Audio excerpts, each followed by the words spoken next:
సభ్యులందరికీ నమస్కారం. మానవ జీవిత పరమ లక్ష్యం మోక్షం. ఈ మోక్షాన్ని అందుకోవటానికి కావలసిన విద్య బ్రహ్మ విద్య.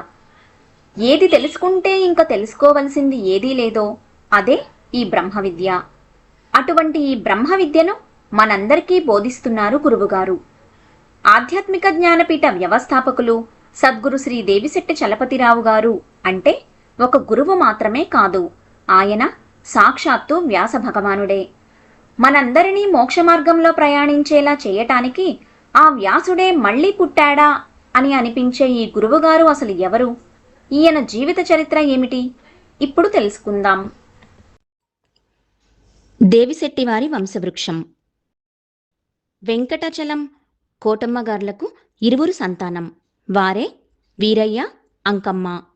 వీరయ్య గారి ధర్మపత్ని పిచ్చమ్మ, అంకమ్మగారి ధర్మపత్ని అప్పమ్మ.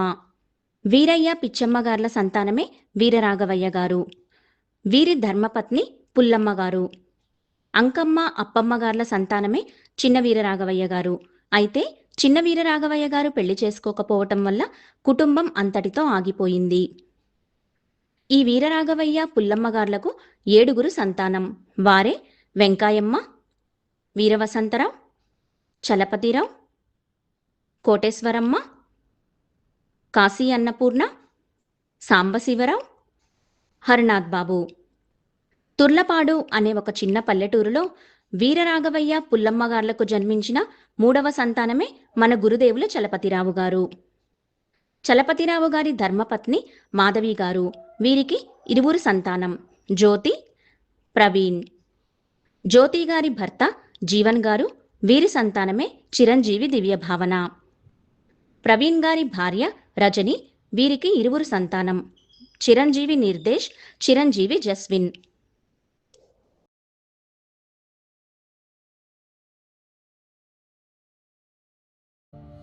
నేను పూర్వజన్మలో నా జీవితం చివరి వరకు మోక్షం కోసం ఎన్నో సాధనలు చేశాను.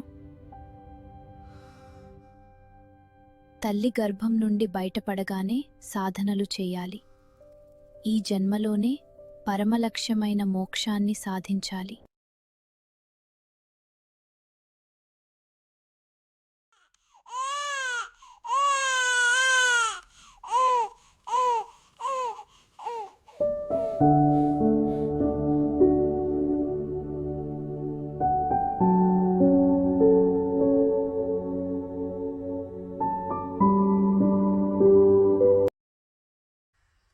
మన అబ్బాయికి నామకరణం చేద్దామండి. అలాగే, మన అబ్బాయికి చలపతిరావు అనే పేరు పెడదాం.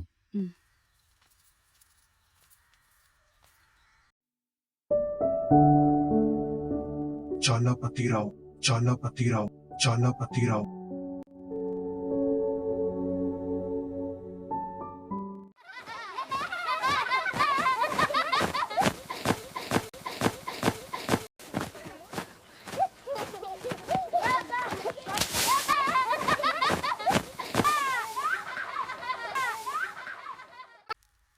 మన అమ్మాయికి వారం రోజుల్లో పెళ్లి.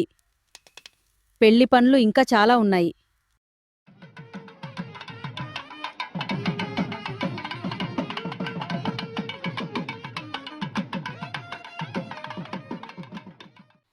త్వరగా తయారవు. మనం అందరం అక్కని వాళ్ళ అత్తగారింట్లో వదిలిపెట్టడానికి జీపులో చిలకలూరిపేట వెళ్ళాలి. జీపు చెడిపోతేనో? అలా అనకూడదు. త్వరగా సరదండి, అందరం చిలకలూరిపేట బయలుదేరాలి.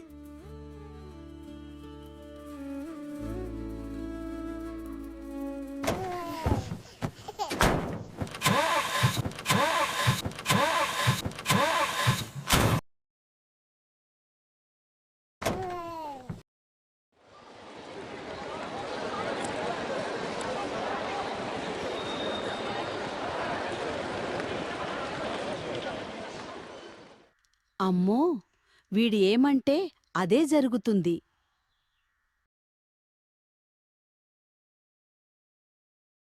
రా, తొందరగా రా, స్కూల్ టైం అవుతుంది. పంతులు గారు, నాకు స్కూల్ కి రావడం ఇష్టం లేదు. నేను ఇంట్లోనే ఉంటాను. చదువుకోకుండా ఏం చేస్తావు? పద, తొందరగా నడు. బిడ్లారా, ఈ రోజు మనం తెలుగు సామెతలు నేర్చుకుందాం. అనండి. అనుకూల దైవం భుజమెత్తు. చాలా బాగుంది. తరువాతది ఆలస్యం వల్ల లాభం లేదు. మంచిది. ఇంకా చెప్పండి. ఒడ్డున్న వారికి నది ఎక్కడుంది?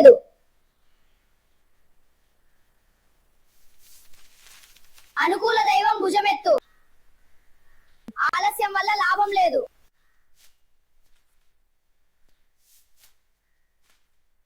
ఏం చేస్తున్నావురా? చదువు చదువు. నేను స్కూలుకు వెళ్ళను. స్కూలుకు వెళ్ళు.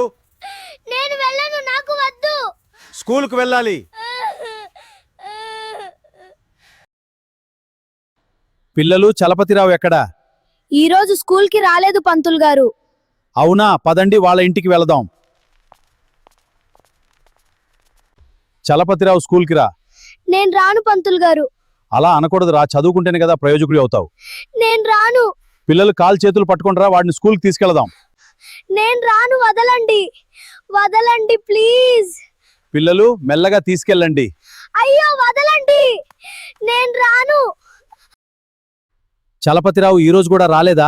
లేదు సార్, రాలేదు. సరే, మీరు చదువుకోండి. ఈ రోజు నేను పెద్ద పిల్లని తీసుకొని వాళ్ళింటికి వెళ్తాను. చదువుకోండి. నన్ను వదలండి, నేను స్కూల్ కి రాను. ఏడవకు బాబు, స్కూల్కి వెళ్ళాలి. నేను రాను, దయచేసి వదిలేయండి. మేము నిన్ను స్కూల్కి తీసుకెళ్తాము.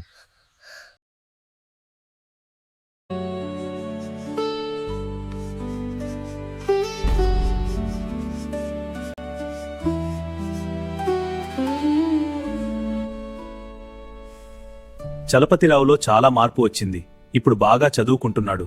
మంచి పిల్లవాడు. ఈ విషయం వాళ్ళ అమ్మ నాన్నకు చెబితే చాలా సంతోషిస్తారు. అమ్మా, నాన్న, నేను బడికి వెళ్తున్నాను. నేను బాగా చదువుకోవాలి. చలపతిరావుకి ఫస్ట్ క్లాస్ వచ్చింది. చాలా సంతోషంగా ఉంది. ధన్యవాదాలు పంతులు గారు. బాగా చదివావురా బాబు.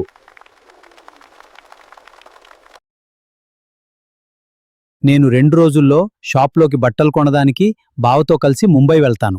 అవునా నాన్న? నువ్వు అమ్మకి నాయనమ్మకి సాయంగా ఉండాలి. సరే నాన్న. ఉదయాన్నే నేను బావ ముంబై బయలుదేరుతున్నాం. నువ్వు షాప్లో నాయనమ్మకి సాయంగా ఉండు. సరే నాన్న.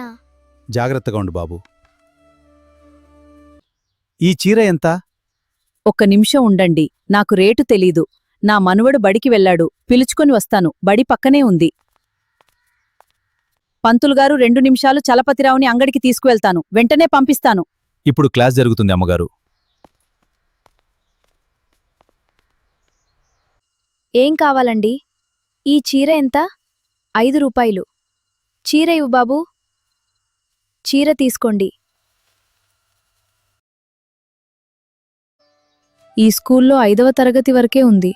నేనిప్పుడు 5వ తరగతి. మరి తరువాత ఎలా చదువుకోవాలి? నాకు చదువుకోవాలనుంది. నాన్న, నేను కూడా అన్నయ్యలా బాగా చదువుకుంటాను.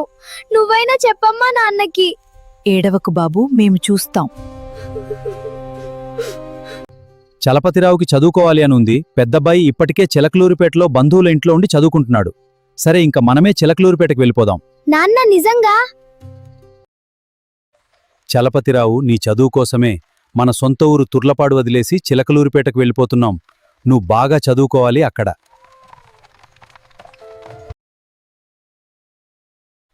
ఐదవ తరగతి పరీక్షల కోసం మనం చిలకలూరిపేట నుండి తుర్లపాడు వెళ్తున్నాం. పరీక్షలు అయిపోయేదాకా తుర్లపాడులోనే ఉందాం. నువ్వు పరీక్షలు బాగా వ్రాయాలి. సరే నాయనమ్మా.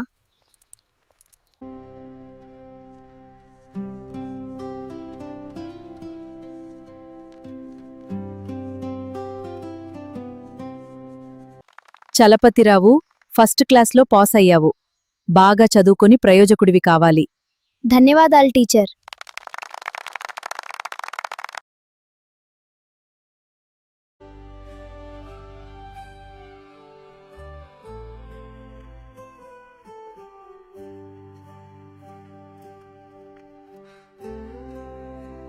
చలపతిరావు, బాగా చదువుతున్నావా? చదువుతున్నాను నాన్న. నాన్న, మా స్కూల్లో 12వ తరగతి వరకు ఉంది నాన్న. అది ఎంతో మంచిది బాబు, నువ్వు చదువుకో. సరే నాన్న. చదువు కోసం వేరే ఊరు వెళ్లాల్సిన అవసరం లేదు. ఈ మహాభారతం చదువుతుంటే నాకు సమయమే తెలియట్లేదు. ఎందుకిలా?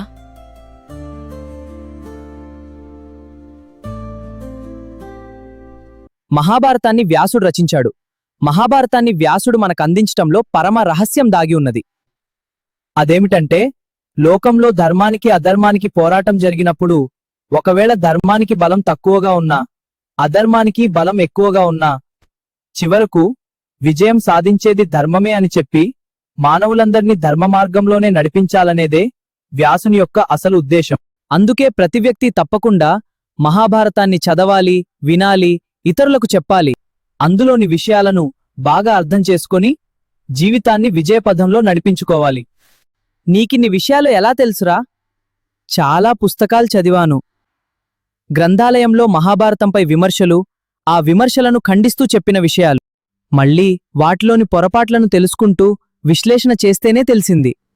భారతం కేవలం కథ కాదు, అది మన జీవితాన్నే మార్చేస్తుంది. లోకంలో ఎలా జీవించాలో నేర్పించేది మహాభారతం. మహాభారతమనేది కేవలం ఒక యుద్ధం కాదు, అది ధర్మమే గెలుస్తుంది అనే సత్యాన్ని ప్రపంచానికి చాటి చెప్పే ఒక గొప్ప జీవిత సత్యం. బాబాయ్, మీ అబ్బాయి చలపతిరావు మహాభారతంలోని విషయాలు చాలా బాగా చెబుతున్నాడు.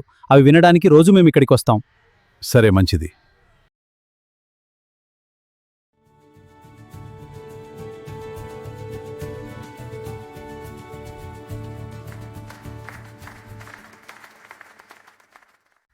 అంకుల్, చలపతిరావు 12వ తరగతి ఫస్ట్ క్లాస్లో పాసయ్యాడు. చదువు ఇంతటితో ఆపించొద్దు, డిగ్రీ చదివించండి, కాలేజెస్కి అప్లికేషన్ పెట్టండి. అలాగే.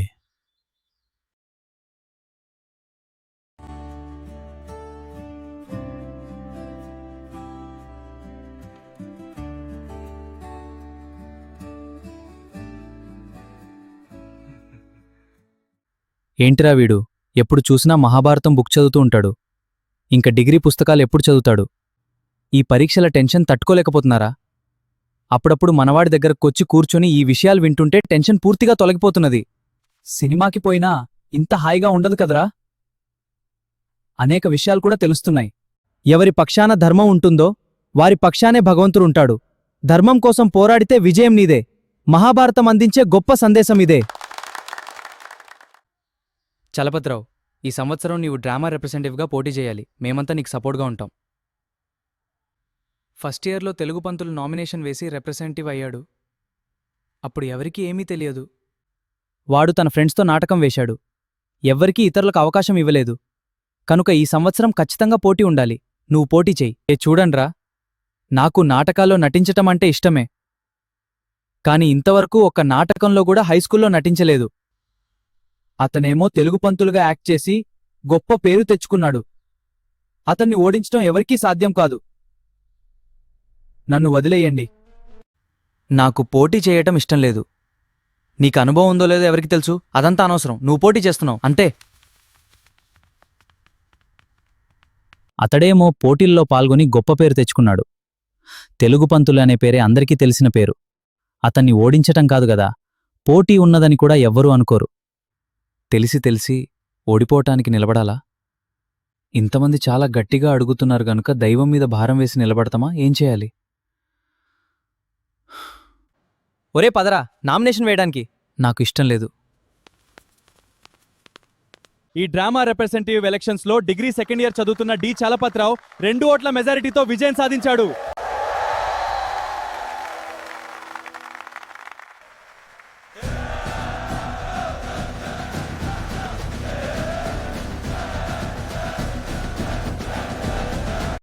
శంఖము పూరించిన వేళ శత్రు గుండెలు వణుకున్, ధర్మసేన ముందడుగు వేయగా విజయమే నడచొచ్చున్. డ్రామా రిప్రజెంటేటివ్గా సెలెక్ట్ అయిన తర్వాత డిగ్రీ సెకండ్ ఇయర్లో గురువుగారు సెలెక్ట్ చేసుకున్న నాటిక ఆడది. థర్డ్ ఇయర్ చదివేటప్పుడు వేరే వారి నాటికలో నటించిన పత్రికా విలేకరి అనే చిన్న పాత్రకు కాలేజ్ మొత్తం మీద బెస్ట్ సపోర్టివ్ క్యారెక్టర్గా ప్రైజ్ గెలుచుకున్నారు. ఫైనల్ ఇయర్లో ఇంటర్ కాలేజ్ డ్రామా కాంపిటీషన్లో బెస్ట్ కామెడియన్గా ప్రైజ్ గెలుచుకున్నారు. అలాగే థర్డ్ ఇయర్ మరియు ఫైనల్ ఇయర్లో కాలేజ్లో ఫంక్షన్ సందర్భంగా కొన్ని నాటికలు వేయటం జరిగింది.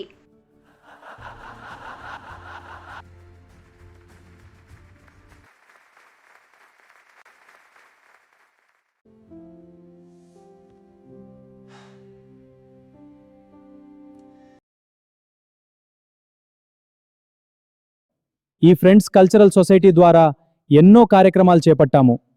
దానికి సహకరిస్తున్న మీ అందరికీ ధన్యవాదములు. రేపు ఈపూరుపాలెంలో చలపతిరావుకి సంబంధం చూడడానికి వెళ్ళాలి. మన బంధువులు అతను ఒక సంబంధం చెప్పాడు. అమ్మాయి పేరు మాధవి. అలాగే వెళదాం.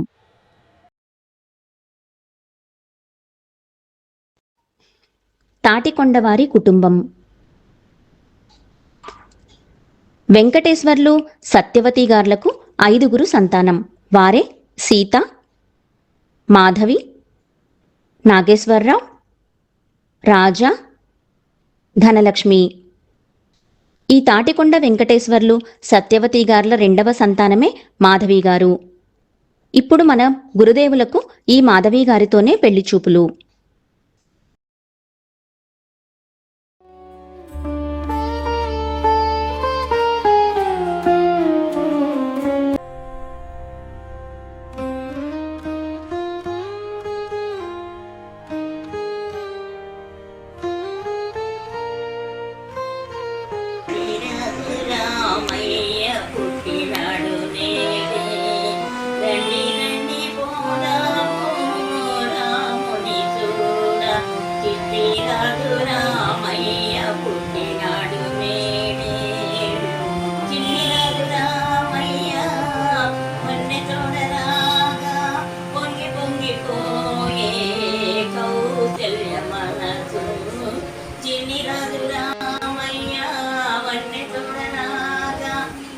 పొంగిపోయే కౌసల్య మనసు కలకల్లగా గంధం పూసి మెల్లమెల్లగా గీతం పాడి కలకల్లగా గంధం పూసి మెల్లమెల్లగా గీతం పాడి మురిసేను కౌసల్య మనసంతను చిట్టిరాదు రామయ్య పుట్టినాడు నేడే. ఈమె గొంతు ఎంతో మధురంగా ఉంది.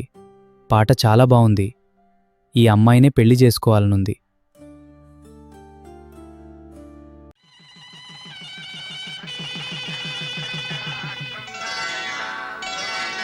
శ్రీరస్తు శుభమస్తు, శ్రీరస్తు శుభమస్తు, శ్రీరస్తు శుభమస్తు, శ్రీరస్తు శుభమస్తు.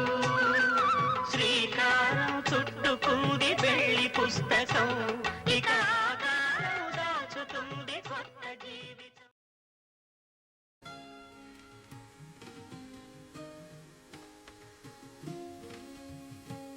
రేపు మన ఇద్దరం వేరే ఇంటికి షిఫ్ట్ అవుతున్నాం. లగేజ్ సర్ది ఉంచు. మన దగ్గర డబ్బు చాలా తక్కువ ఉంది. ఇంటి అద్దె ఎలా కట్టాలి? సామాను ఎలా కొనాలి? వంట చేయటానికి సరిపడా గిన్నెల్లేవు. బియ్యం కొనడానికి డబ్బుల్లేవు. ఇల్లు గడవని పరిస్థితి. ఎప్పుడు చూసినా పుస్తకాలు చదువుతూ ఉంటున్నారు. ఏం చేయాలి? మాధవి, ఎందుకు అలా ఉన్నావు? మీరు వ్యాపారం మీద దృష్టి పెట్టట్లేదు. మనకి పిల్లలు పుట్టాక వాళ్ల పరిస్థితి ఏమిటి అని ఆలోచిస్తున్నాను.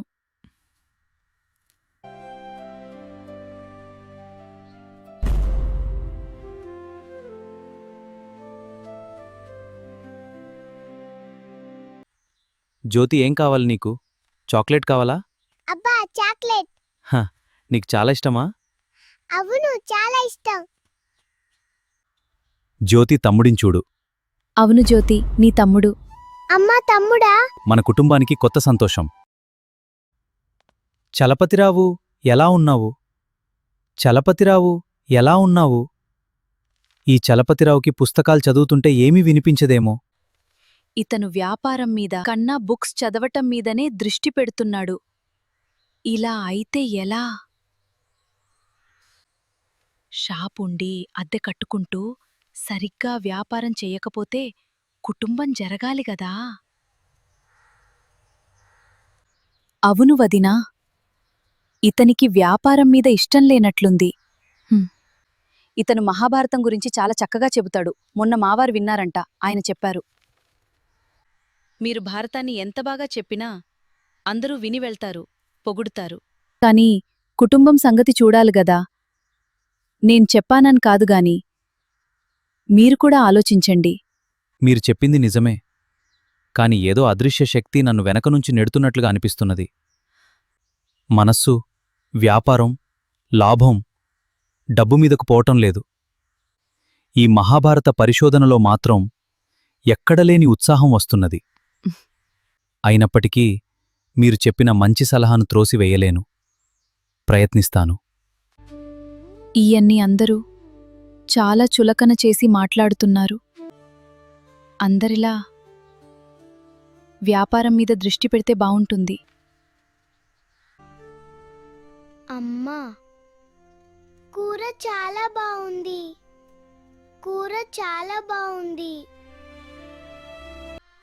రేపు పండగ. ఒక కొత్త చీర కొనుక్కోవాలనుంది. కాని వద్దులే. ఆ డబ్బులు దాచిపెడితే పిల్లలకు ఉపయోగపడతాయిగా.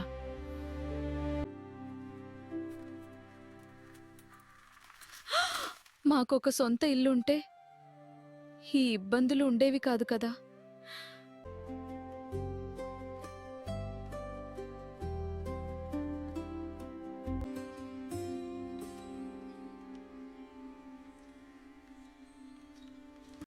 మనం ఈ లోకంలో ఎలా జీవించాలో, అలాగే ఎలా జీవించకూడదో కూడా చెప్పేది ఈ మహాభారతమే. అందుకే అందరూ మహాభారతాన్ని తప్పక తెలుసుకోవాలి. ఈయన ఎప్పుడూ షాపులో కూర్చొని వచ్చిన వాళ్ళకి మహాభారతం చెప్పడమే కాని వ్యాపారమే సరిగ్గా చెయ్యడు. ఆ మాధవి కూడా చెప్పదేమో. చూడు వాళ్ళు నీ గురించి ఎలా మాట్లాడుతున్నారో.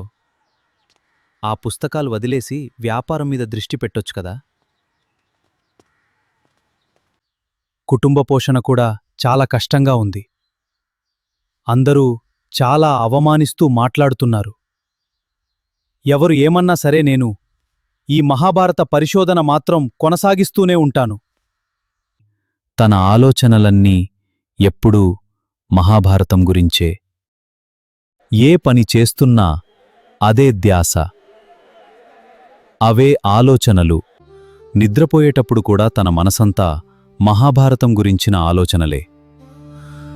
నిద్రలో తనకు వచ్చిన ఆలోచనలన్నీ వెంటనే నిద్రలేచి అక్కడే ఉన్న పేపర్ మీద వ్రాసుకునేవారు. 25 సంవత్సరాలుగా మహాభారత పరిశోధన చేస్తున్న నేను ప్రతి సన్నివేశంలోనూ నన్ను నేనే ఊహించుకుంటూ నాకు నేనే ఎన్నో ప్రశ్నలు వేసుకొని వాటికి సమాధానాలు కనిపెట్టి చివరకు మహాభారతంపై పట్టు సాధించాను. ఇక తరువాత నా గమ్యమేమిటి? ఆ భగవంతుడు నన్ను ఎటువైపుకు నడిపిస్తాడు? 1987వ సంవత్సరంలో Aryavysya officials and professionals association వారు మహాభారతంపై ఉపన్యాసం ఇవ్వాలని గురువుగారిని కోరటం జరిగింది. వేదికపై నిలబడి ప్రజల సమక్షంలో ఉపన్యాసం చేయటం అదే మొట్టమొదటిది గురువుగారికి. ఆ రోజు గురువుగారు మహాభారతంపై శ్రోతల హృదయాన్ని హత్తుకునే సంక్షిప్త ఉపన్యాసాన్ని అందించారు. ఆ రోజు జరిగిన ఆ తొలి ఉపన్యాసమే గురువుగారి ఆధ్యాత్మిక ప్రవచన ప్రస్థానానికి ఒక మహత్తరమైన నాంది అయింది. ఉపన్యాసం ముగిసిన తర్వాత వారు వారానికి ఒకరోజు చొప్పున మహాభారతం చెప్పమని అభ్యర్థించటం, అలా ఉపన్యాసకునిగా ప్రస్థానం మొదలైంది గురువుగారికి. ఆ తర్వాత శ్రీ రామకృష్ణ సేవా సమితి వారు వారి సమితిలో కూడా వారానికి ఒకరోజు చొప్పున గురువుగారిని ఉపన్యాసం చెప్పమని అడిగారు. అలా మహాభారతంపై ఉపన్యాసాలు చేయటం ప్రారంభించారు గురువుగారు. 1990లో లెర్న్ టు లివ్ అసోసియేషన్లో న్యాయస్థానంలో మహాభారతం అనే కోర్టు సీన్లో పాండవపక్ష న్యాయవాదిగా గురుదేవులు వాదించటం జరిగింది. 1989వ సంవత్సరంలో కొల్లా శ్రీరామ్మూర్తి గారి ఇంటిలో కేవలం 2 శ్రోతలతో గురువుగారు ప్రతిదిన ప్రవచనాలను ప్రారంభించడం జరిగింది. అలా మొదలైన సత్సంగం 2 సంవత్సరాల వ్యవధిలో 30 మందికి పైగా శ్రోతలు ప్రయోజనం పొందేలా రూపుదిద్దుకున్నది. ఆ ఇంటిలో కూర్చోవటానికి స్థలం సరిపోకపోవటం వల్ల ప్రార్థనా సంఘం వారి కోరిక మేరకు 1990 నుండి గీతామందిరంలో ప్రవచనాలు ప్రారంభించడం జరిగింది. 5 సంవత్సరాల వ్యవధిలో అంటే 1995 సంవత్సరానికి 100 మందికి పైగా శ్రోతలు గురుదేవుల ఉపన్యాసాలు అంటే రామాయణం, మహాభారతం, ప్రకరణ గ్రంథాలు, భగవద్గీత, ఉపనిషత్తులను తెలుసుకోవటం జరిగింది. భగవద్గీత ముగింపు సందర్భంగా 1993లో గురుదేవులకు సన్మానం జరిగింది. 1996లో భాగవత మహాయజ్ఞం 24 రోజుల పాటు జరిగింది. దాదాపు 300 మందికి పైగా ఈ ప్రవచనాలకు హాజరయ్యారు. అదే చివరగా గీతా మందిరంలో గురుదేవులు చేసిన ప్రవచనం.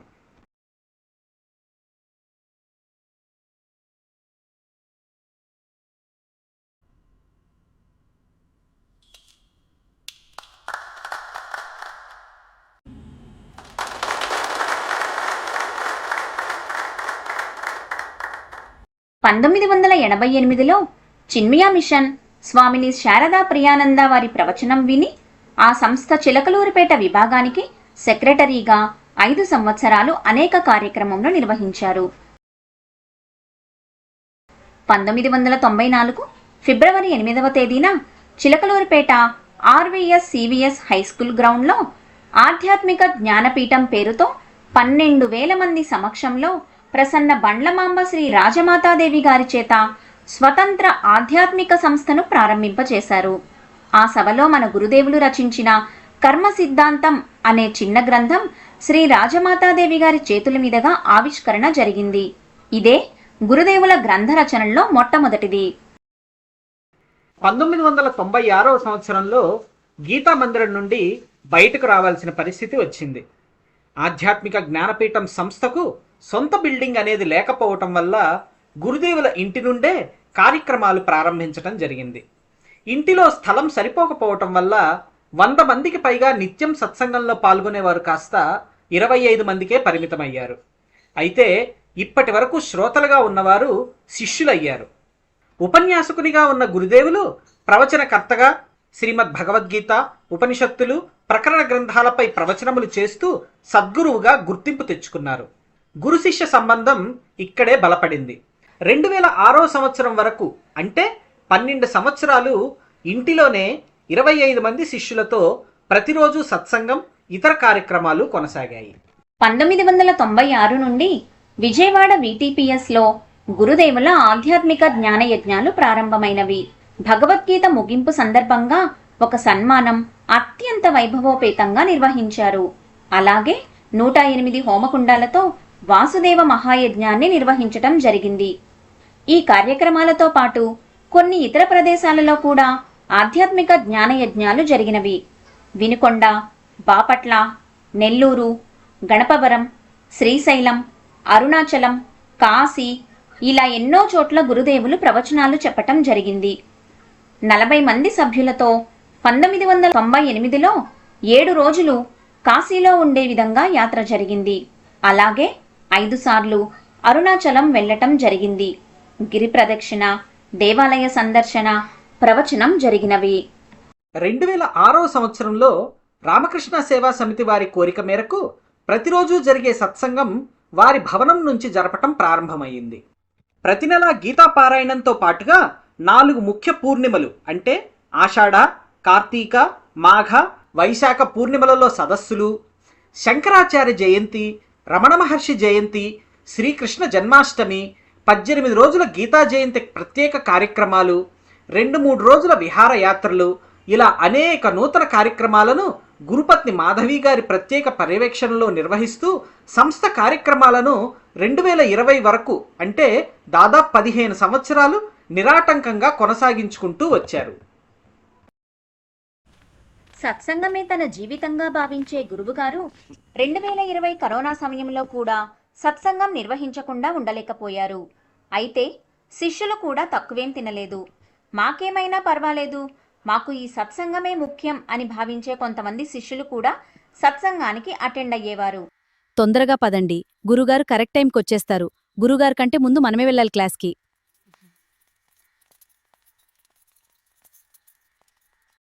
అయితే కరోనా కారణంగా ప్రవీణ్ గారిలో మొదలైన భయం వల్ల చిలకలూరుపేటలో జరిగే సత్సంగాన్ని గురుదేవులు నిలిపివేయటం జరిగింది. కరోనా టైంలో బయటికి వెళ్ళొద్దు అని చెప్పాను కదా, అయినా ఎందుకు క్లాస్కి వెళ్తున్నావు? నేను క్లాస్ చెప్పకుండా ఉండలేను. అదే నా జీవితం, నేను వెళ్లాల్సిందే. నాన్న ఎంత చెప్పినా వినట్లేదు. జ్యోతితో చెప్పించేదా? జ్యోతితో కూడా నాకు చెప్పిన సమాధానమే చెప్తాడేమో. ట్రై చేద్దాం. నాన్నా, క్లాస్ ఆన్లైన్లో చెప్పు నాన్నా. బయటికి వెళ్ళొద్దు, సేఫ్ కాదు. నేను చెప్పను జ్యోతి, నాకు ఇష్టం లేదు.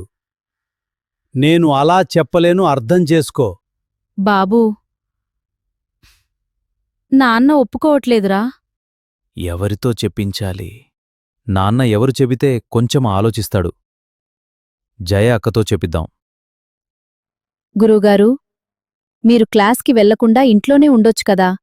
ప్రవీణ్ బాగా భయపడుతున్నాడు. క్లాస్ జూమ్లో చెప్పండి గురుగారు. నాకు ఇష్టం లేదు జయ. నేను జూమ్లో క్లాస్ చెప్పలేను. నేను క్లాస్కి వెళ్తాను. గురువుగారు ఒప్పుకోవట్లేదు ప్రవీణ్. ఏం చేయాలో అర్థం కావట్లేదు. సరే అక్క, నేను చూసుకుంటాను. నాన్న, అసలు నీ ప్రాబ్లం ఏంటి ఆన్లైన్లో చెప్పటానికి? ఎదురుగా శిష్యులు లేకుండా వేదాంతం ఎలా చెబుతారు? నేను అలా చెప్పలేను. అలా ఉండదు నాన్న.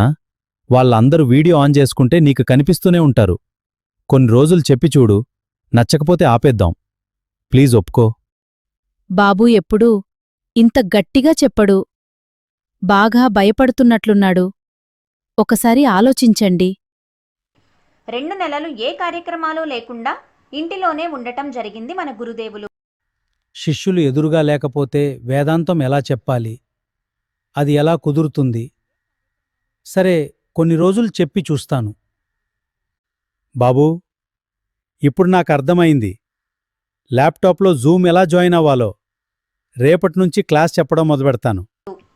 తరువాత ప్రవీణ్ గారి ప్రోత్సాహంతో 2020 జులై నుండి ప్రతిరోజూ జరిగే గురుదేవుల సత్సంగం ఈ సత్సంగంగా రూపుదిద్దుకొని జూమ్ ద్వారా పునః ప్రారంభించటం జరిగింది. అయితే ఏదైతే జరగకూడదు అని అనుకున్నామో అది ఇక్కడ జరిగింది. కొన్ని నెలల తర్వాత గురువుగారికి అమ్మగారికి కరోనా రావటంతో నెల రోజులు మళ్ళీ జూమ్ ద్వారా జరిగే ఈ సత్సంగానికి అంతరాయం కలిగింది. వెంకటేశ్వర్లు గారు, మేం బయలుదేరి చిలకలూరుపేట వస్తున్నాం. మేం వచ్చేంతవరకు అమ్మ నాన్నని జాగ్రత్తగా చూసుకోండి ప్లీజ్. తప్పకుండా ప్రవీణ్ గారు. అయితే హాస్పిటల్లో మాత్రం అడ్మిట్ అవ్వము అనే గురువుగారి పట్టుదల ఆయన డాక్టర్ శిష్యుణ్ణే ఇంటికి వచ్చి ట్రీట్మెంట్ ఇచ్చేలా చేసింది. ఇంట్లోనే ఆక్సిజన్ సిలిండర్స్, ఇంజెక్షన్స్ మీద ఇంజెక్షన్స్. ఆ పరిస్థితులను తలుచుకుంటేనే ఇప్పటికీ భయంగా ఉంది. అయితే జూమ్ సత్సంగంలో తక్కువ సమయంలోనే ఎంతోమంది శిష్యులు గురువుగారి మీద అమ్మగారి మీద విపరీతమైన ప్రేమని అభిమానాన్ని పెంచుకున్నారు. అలాగే గురువుగారు అమ్మగారు కూడా.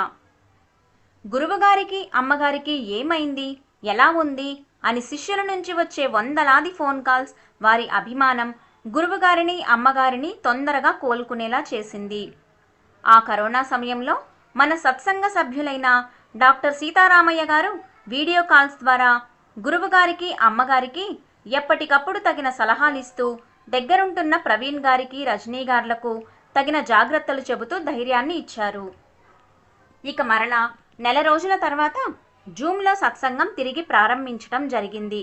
ఎన్నో రాష్ట్రాలు, కొన్ని దేశాల నుండి ఎంతోమంది గురుదేవుల ప్రవచనాలు వినటానికి ఆసక్తి కనబరచటం జరిగింది. దాదాపు 500 మంది వరకు ప్రతిరోజు సత్సంగంలో పాల్గొంటున్నారు.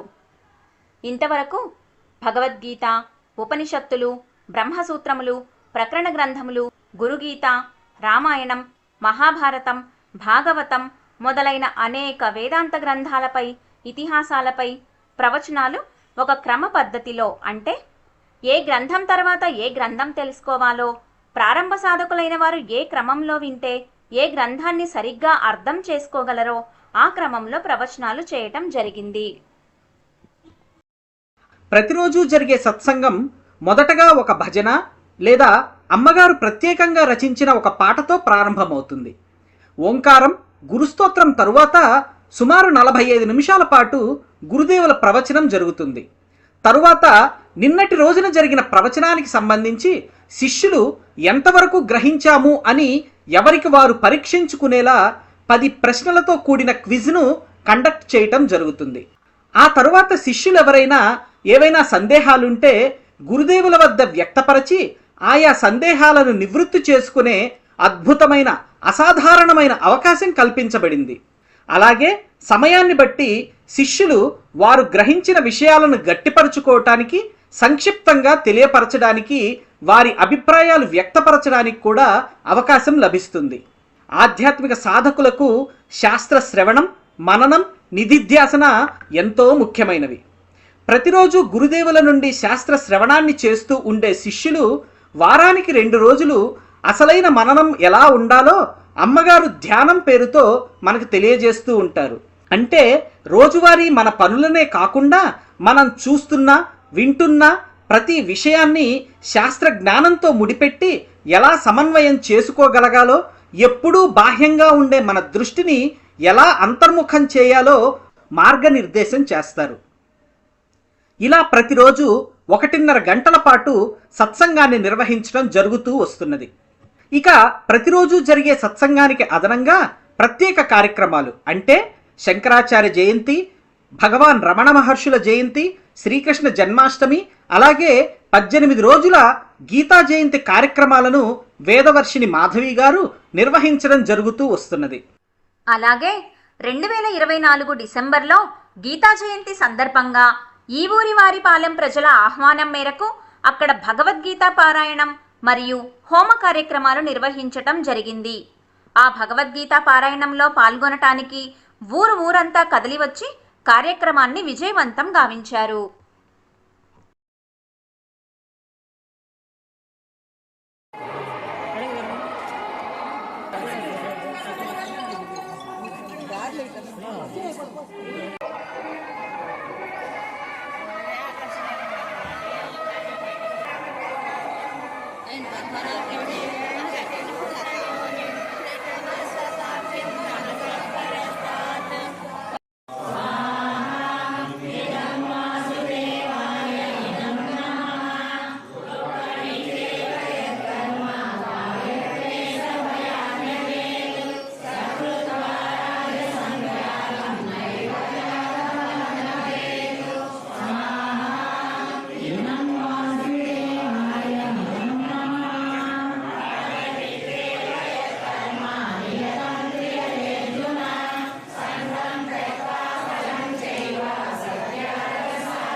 తన 11 సంవత్సరాల వయసులో చదువు కోసమని తుర్లపాడు వదిలి చిలకలూరుపేటకు వెళ్లిపోయిన గురువుగారు మరలా 79 సంవత్సరాల వయసులో అనగా 2026లో తుర్లపాడు ప్రజల ఆహ్వానం మేరకు అక్కడ భగవద్గీత పారాయణం మరియు హోమ కార్యక్రమాలు నిర్వహించటం జరిగింది.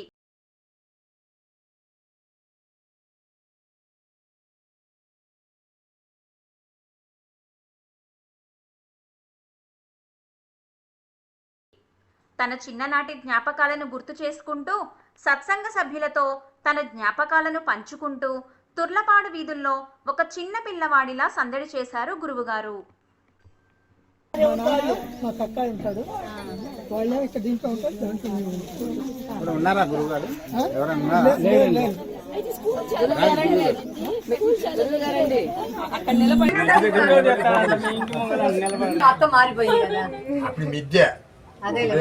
పోతే ఇప్పుడు అర్థం అవుతుంది, ఇంట్లోకి వచ్చిన తర్వాత నాకు అర్థం అవుతుంది.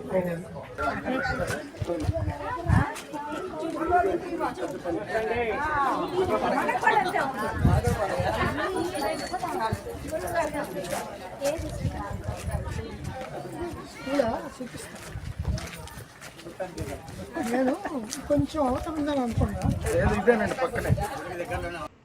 అలాగే గురుదేవుల జన్మదినోత్సవాన్ని కూడా అమ్మగారి పర్యవేక్షణలో ప్రతి సంవత్సరం సెప్టెంబర్ 12వ తేదీన జరుపుకుంటూ వస్తున్నాము. అన్ని కార్యక్రమాలలో ప్రధానమైనది గురు పూర్ణిమ కార్యక్రమం. అన్ని ప్రాంతాల నుండి దాదాపుగా 400 మందికి పైగా శిష్యులు ఎన్నో వ్యయ ప్రయాసల కోర్చి హాజరవుతున్నారు.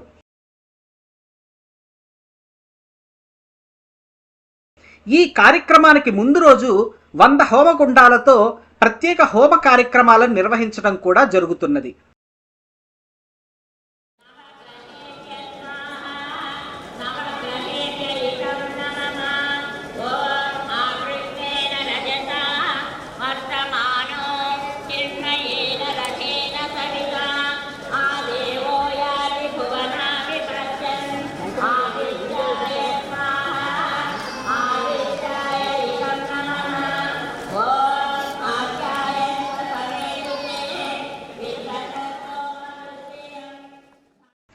ముందు రోజు దాదాపు 50 నుంచి 60 మంది శిష్యులు ఇతర ప్రాంతాల నుండి వచ్చి ఈ హోమకుండాల నిర్మాణం కూడా చేస్తారు.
అమ్మగారు, చిలకలూరిపేట సత్సంగ సభ్యులు రిత్విక్కులై హోమం జరిపిస్తారు.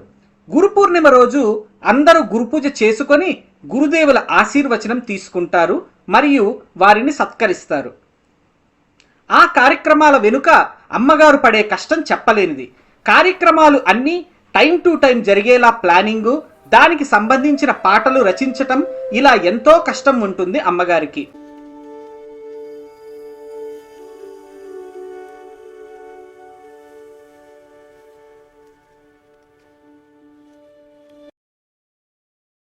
అలాగే చిలకలూరుపేట సత్సంగ సభ్యుల సహకారానికి, కేతినేని శ్రీహరిరావు గారి మరియు వారి టీం పడే కష్టానికి సభ్యులందరికీ తగిన సూచనలిస్తూ కొత్త ప్రదేశంలో ఇబ్బంది పడకుండా రమణారెడ్డి గారు మరియు ఇతరులందరూ కనబరిచే సహాయ సహకారాలకి మాటలు లేవు. గురువుగారి శిష్యుడైన హరిమోర్శెట్టి గారి సలహాతో గురువుగారి కుమారుడైన ప్రవీణ్ గారు 2010వ సంవత్సరంలో www.sreechalapathirao.com అనే వెబ్సైట్ను ప్రారంభించారు. గురుదేవుల కృషి వృధా కాకూడదు అనే సదుద్దేశంతో 2010 నుండి గురువుగారు చేసిన ప్రవచనములను ప్రవీణ్ గారు వెబ్సైట్ ద్వారా అందరికీ చేరువ చేసే ప్రయత్నం చేశారు. 30 సంవత్సరాలకు పైగా గురుదేవుల కృషి అలాగే ఆదరణ లేకున్నా 2020 వరకు ప్రవీణ్ గారు చేసిన కృషికి ఫలితాన్ని ఈ సత్సంగం రూపంలో అంటే మీ రూపంలో కనబడుతున్నందుకు చాలా సంతోషంగా ఉంది.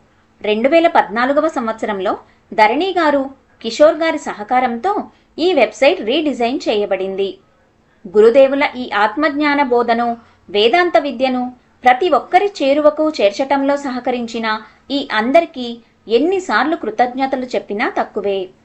2021లో హరిప్రసాద్ కూరెళ్ల గారు, గురుప్రసాద్ గంటా గారు మరియు యుఎస్ఏలో ఉండే సభ్యులందరి సహకారంతో మోక్ష ఎడ్యు ఫౌండేషన్ను ప్రారంభించడం జరిగింది. తద్వారా ఎప్పటి నుంచో ఆలోచనల వరకే పరిమితమైన మొబైల్ యాప్ ఆవిష్కరణకు దారి దొరికింది. విశ్వనాథ్, ధరణి గార్ల సహకారంతో 2023లో శ్రీ చలపతిరావు మోక్ష ఎడ్యు అనే పేరుతో మొబైల్ యాప్ ఆండ్రాయిడ్, iOS వర్షన్లలో అందుబాటులోకి తీసుకురాగలిగాము. అలాగే కొన్ని గ్రంథాలు ఇంగ్లీష్లోకి తర్జుమా చేసి అందుబాటులోకి తీసుకురాగలిగాము. అప్పటి వరకు గురువుగారు రచించిన 40 తెలుగు గ్రంథాలకు అదనంగా కేవలం 3 సంవత్సరాలలోనే అమ్మగారు రచించిన గీతమాలిక గ్రంథాలతో కలిపి తెలుగులో మొత్తం 67 గ్రంథాలను అందుబాటులోకి తీసుకురాగలిగాము.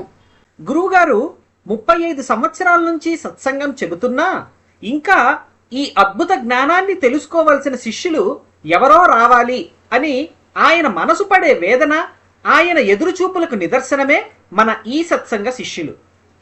ఈ సత్సంగ శిష్యులు కూడా ఎంతో ఖర్చును భరించి ఎంతెంతో దూర ప్రాంతాల నుండి గురువుగారిని, అమ్మగారిని, తోటి సత్సంగ సభ్యులను ప్రత్యక్షంగా కలవటానికి రావటం కూడా ఒక అద్భుత ఘట్టం.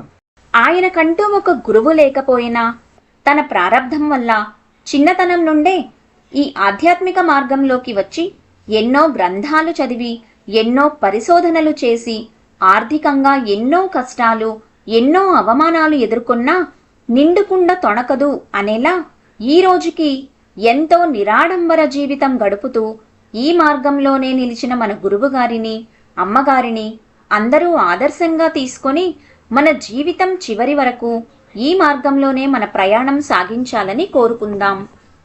సాధారణంగా శాస్త్ర శ్రవణం చేయటానికి, సాధనలు చేయటానికి రకరకాల కారణాలను చూపుతూ ఒక అడుగు ముందుకి, ఒక అడుగు వెనక్కి వేస్తుంటారు ప్రారంభ సాధకులు.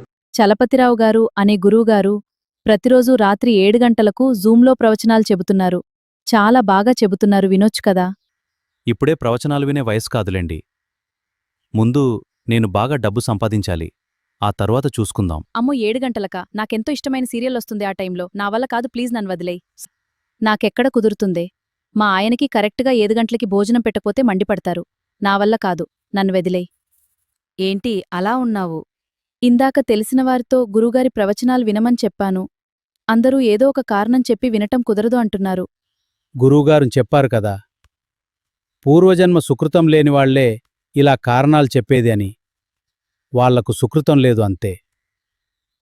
వాళ్లకు ప్రారబ్ధం ఉంటే వాళ్లే ఈ మార్గంలోకి వస్తారు. ఏంటండి ఇక్కడేదో ప్రవచనాలని అంటున్నారు? మాకు డీటెయిల్స్ చెబితే మేము వింటాం. మాకు తెలిసిన వారికి కూడా చెబుతాం.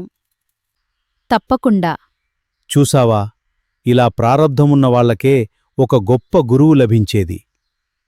మన ప్రారబ్ధం వల్ల మనకు ఒక సద్గురువు లభించారు. చేయి పట్టుకొని ముందుకు తీసుకువెళ్ళటానికి ఈ సత్సంగం రూపంలో ఒక దారి మన ముందున్నది. మనకు ఏ కష్టమూ లేకుండా ఏ గ్రంథం తెలుసుకున్న తర్వాత ఏ గ్రంథం తెలుసుకోవాలో ఒక క్రమ పద్ధతిలో సాధకుడిని సిద్ధుడిగా మార్చే విధంగా శాస్త్రం ఏమి చెప్పిందో దానిని మాత్రమే మనకు అర్థమయ్యేలా తేలిక ఉదాహరణలతో తెలియజేసే గ్రంథాలు, వీడియో ప్రవచనాలు మన ముందుంచటం జరిగింది. అరచేతిలో మొబైల్ యాప్ ద్వారా శాస్త్ర శ్రవణం ఎప్పుడు కావాలంటే అప్పుడు చేయవచ్చు. సాధనలు ప్రారంభించటానికి మంత్రోపదేశం, మహామంత్ర దీక్షల రూపంలో దారి వేయటం జరుగుతున్నది. ఎక్కడా లేని విధంగా ఎటువంటి శాస్త్రపరమైన సందేహాలనైనా తీర్చుకోవటానికి అవకాశం కల్పించబడింది. గురుకృప, భగవత్కృప, గురుపూజల ద్వారా దక్కే అవకాశం కల్పించబడింది. ఎక్కడికో వెళ్ళి శారీరక శ్రమ చేసే అవసరం లేకుండా ఇంటిలోనే కూర్చొని ఈ సదుపాయాలన్నీ పొందగలుగుతున్నాం. కనుక ఇక నుంచి ఎటువంటి పరిస్థితులు ఎదురైనా కారణాలను చూపకుండా శాస్త్ర శ్రవణం, సాధనలు మాత్రమే ప్రధానం అని తీర్మానించుకుందాం. మన జీవిత పరమ లక్ష్యం మోక్షం మాత్రమే అని గట్టిగా రూఢి చేసుకొని ఈ జన్మలోనే మోక్షాన్ని సాధించటానికి తీవ్ర ప్రయత్నం చేద్దాం. సద్యోముక్తులమవుదాం.